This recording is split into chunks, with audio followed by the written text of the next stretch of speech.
This is an Xbox Elite Series 2 control pad that turned up for repair from my neighbour.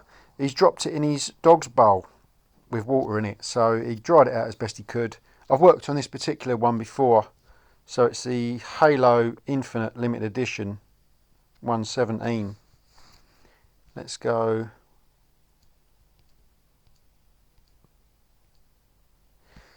This was the initial test results of the worst dead spot positions. Axis O is left to right on the first stick, axis 1 is top to bottom on the first stick, axis 2 is left to right on the second stick, and axis 3 is top to bottom.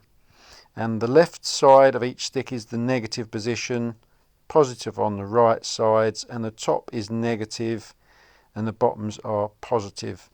So as you can see, this is axis 1 negative on the left, axis 2 negative on the right stick, and a little bit of axis 3 negative as well in that diagonal position. Let's scroll through them. So this is axis 1 and 3 negative, max dead spot numbers. Axis O and 3 axis O and 2 positive positions, and then this is axis 1 and 3 positive down positions, and then I worked my way back to axis O and 2 negatives for the max readings I could come across. And then axis O neg, axis 1 neg, and axis 3 negative primarily there. Static shots just to see what I was dealing with.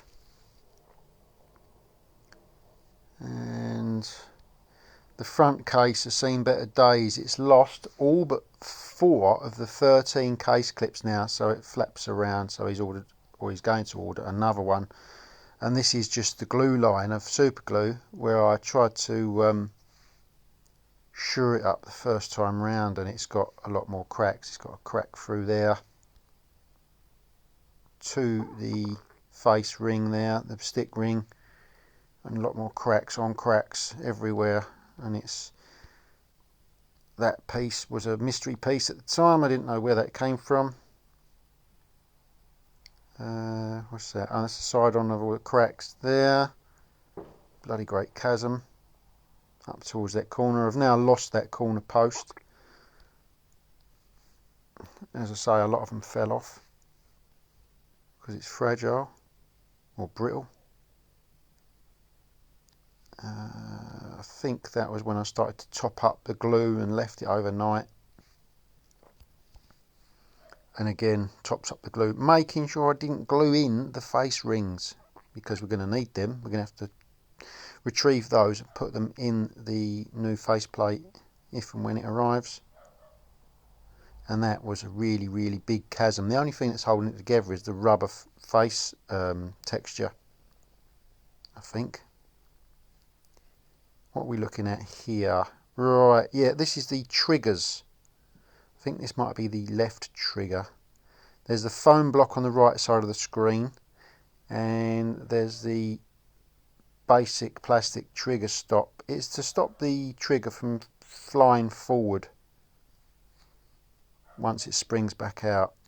I think that's what I was trying to highlight there. And this is the side where the opposite side one had fallen off from the foam stop. So that was that mystery piece at the beginning. And I should have a picture of it somewhere. Where have I skipped it? Have I? No, don't know. Not a clue. This was the screw post that blew out the first time round, so that's still on from the first time I repaired it. That was the first bit that was rattling around last time. And the screw post from the top down, and the cracks in the undercase. I think it got wedged behind a door myself, or dropped right on its both edges. It's seen better days, it has. Been through the wars.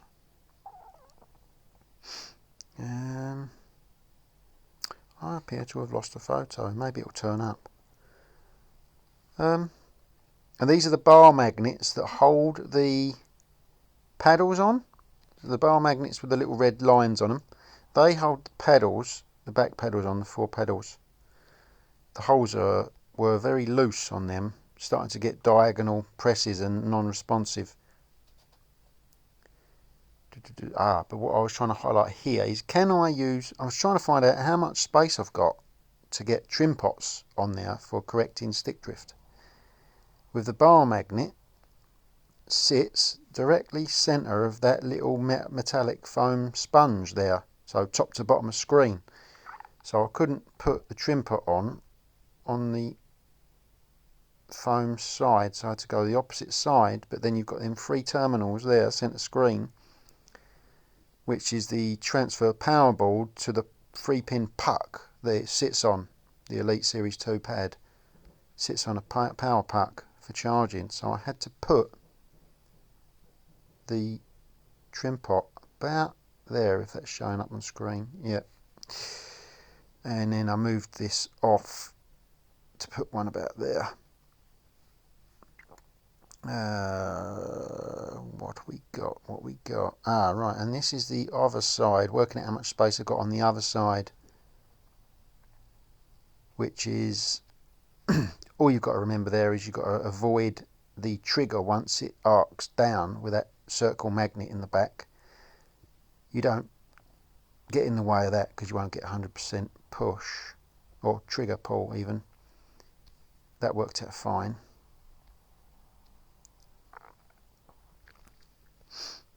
This was the vertical upstand that the trigger stops, the spring out stops, go to on the one that snapped off, or the one that was still intact. I think this was. Looking at this is what? It's RT trigger, right trigger. That's the right trigger mount, stop point that.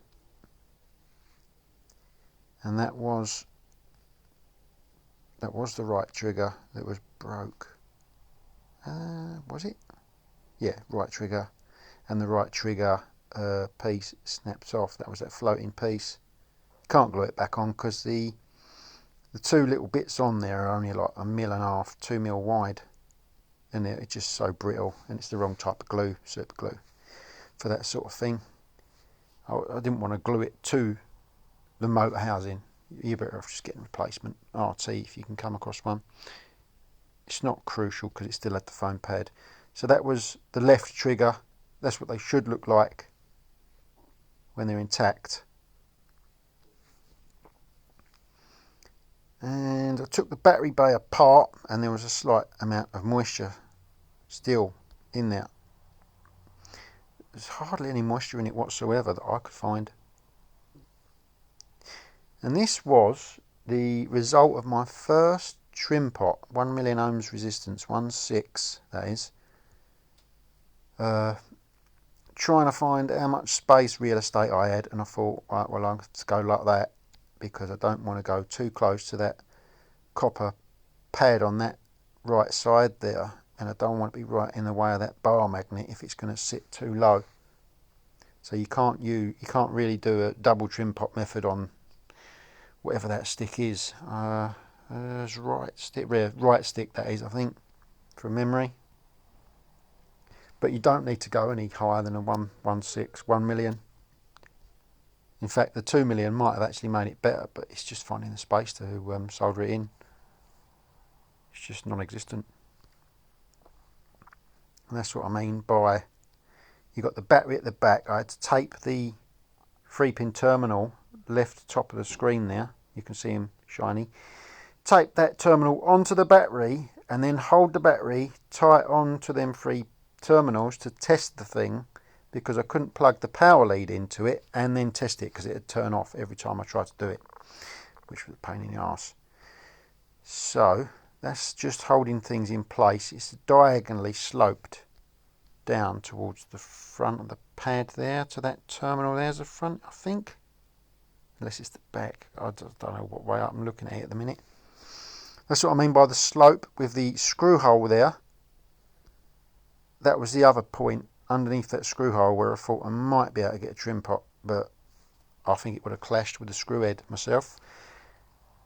If you're going to try and do a twin trim pot fix in there, and it's just too much of a pain in the bum, and you can't get the screwdriver in there to change the result with the battery in position, which is what you'd need to do. So that would be a complete fail, wouldn't it? So they're really quite impossible to work with. There you go, there's the screw head. So I think it would have clashed with a second trim pot. It's like, how much space have you not got? And that's just the terminal held on there. Just trying to gauge what I was doing. It was really just a game of second guessing yourself. What have we got here? Oh, this was the paddles.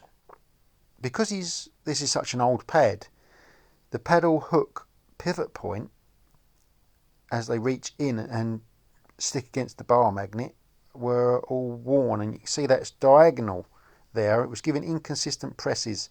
That's one of the little boomerang shaped paddles, the ones closest to your little pinky bottom of the pad. And then this is a shot of it.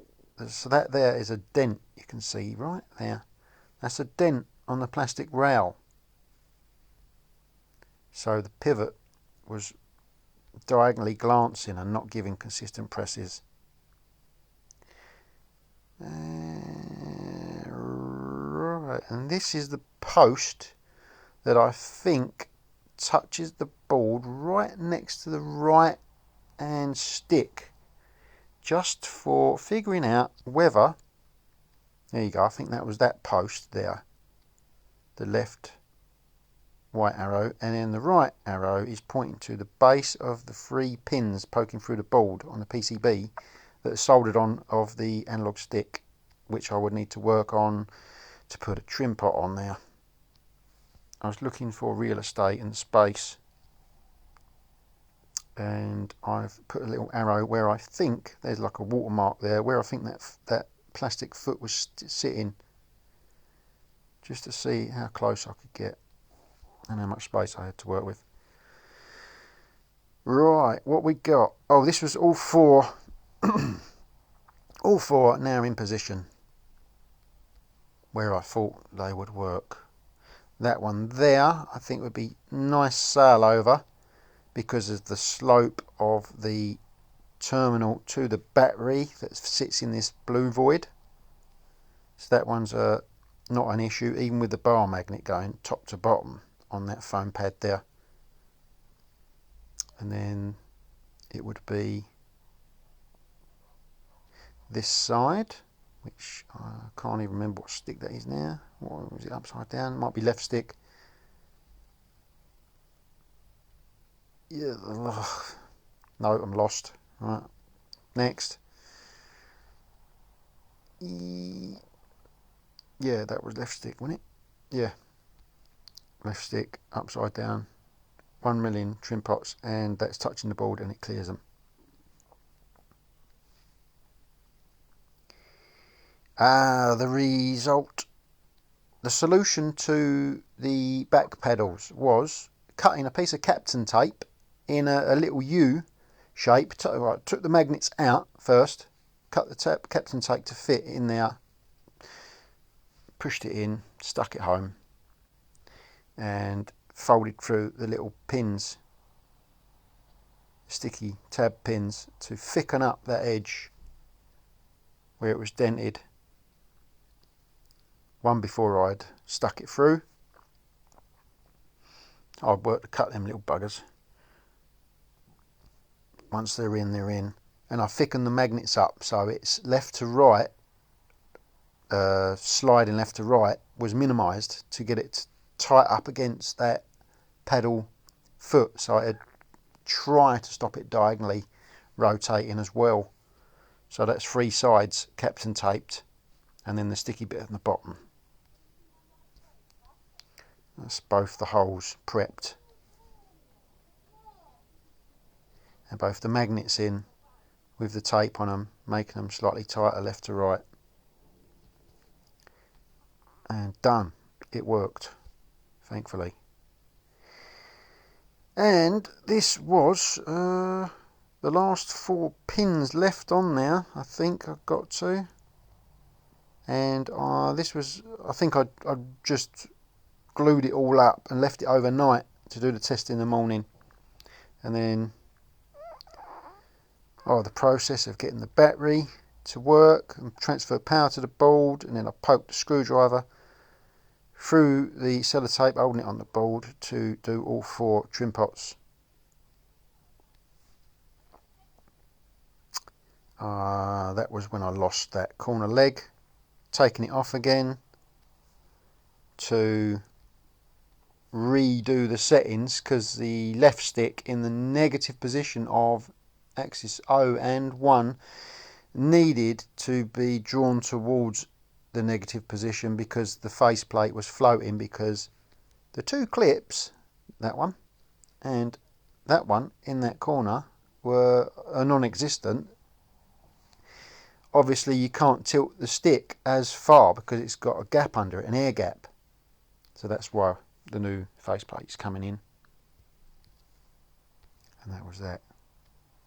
Those 2 positions yet again. So it was a complete pain in the bum.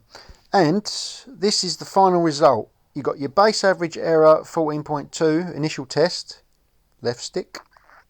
Base average error initial test 15.3 there. And all of the numbers closest to the circle are the primary test results that I logged. The maximum resting dead spot positions, the worst. And then the ones in the square boxes are the end result, with the finished average error 13.2 and 14.1 max there. And the explanation of left stick axis O negative, 1 negative, screw adjustment for loose faceplate. 4 of 13 clips left. And that is it. Thanks for watching. Oh, and there's 6 separate videos of the actual footage.